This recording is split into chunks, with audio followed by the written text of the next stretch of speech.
మెల్లకని ఎప్పటికీ పోదు నీకు. ఇళ్ళ కళ్ళెత్తలెనకనే దక్కుని సావు. ఈ ఊర్లో ఎవరికైనా బాధ అర్థం కాదు.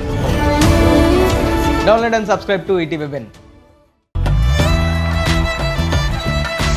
ప్రకృతిని పలకరిస్తూ సాగిన అద్భుతమైన తెలుగు పాటల్ని మీకు అందచేయనున్నారు. ఇక్కడ పాటల లిస్టు నా దగ్గర ఉంది. భోజనానికి సంబంధించిన పాటలు ఏమన్నా ఉన్నాయా అని చూస్తున్నాను నేను. చక్కటి భోజన పదార్థాలు లేకపోతే ప్రకృతికి వాల్యూ లేదు. లేదు సార్, అసలు మనకి పెద్ద కేర్ టేకర్ ఎవరంటే ప్రపంచంలో ప్రకృతి.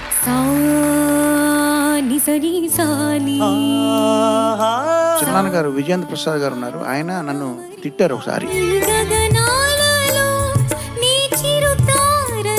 ఎదురుగా ఒక పెద్ద కొండ ఎక్కాల్సి ఉన్నప్పుడు ఎలా భయపడతారో అలాగే ఇళయరాజా గారి పేరు విని భయం వేసిన రోజు అది. కన్సిస్టెన్సీ మెయింటైన్ చేయడం అనేది నువ్వు ఇంకా ప్రాక్టీస్ చేయాలి. సాధన చేస్తున్న తీరు చాలా చాలా మెచ్చుకోవాల్సిన విషయం.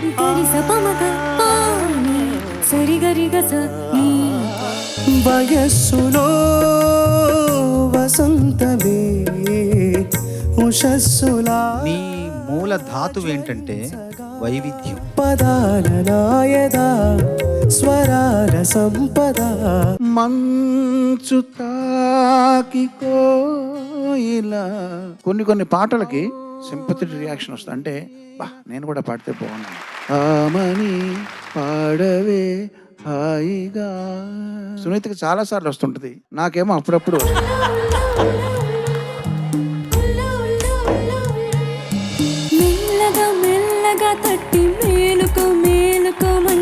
కొన్ని జన్మలకు సరిపడా ఆత్మీయతను పంచేస్తుంది.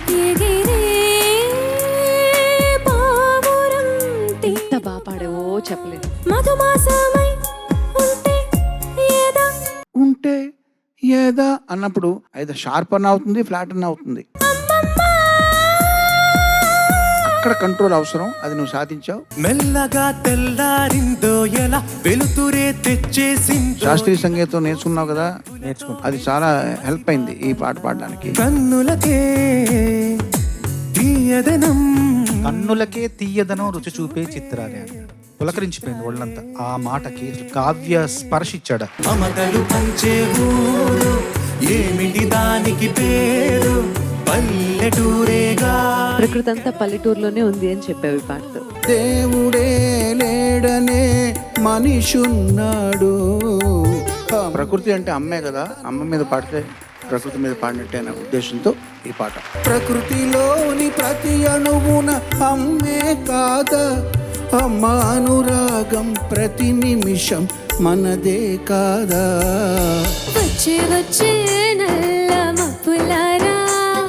పాడేప్పుడు నీ గొంతులో ఆ శ్రేయా ఘోషల్ గారికి ఉన్న మెరుపు నీలో కనిపించింది.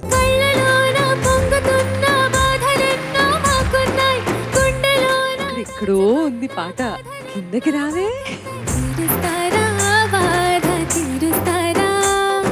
క్రికెట్ లో 360 degrees ఆడే వ్యక్తి సూర్యకుమార్ యాదవ్. SKY అంటారు ఆయన్ని, అంటే స్కై. వేటూరు గారు మాకు స్కై.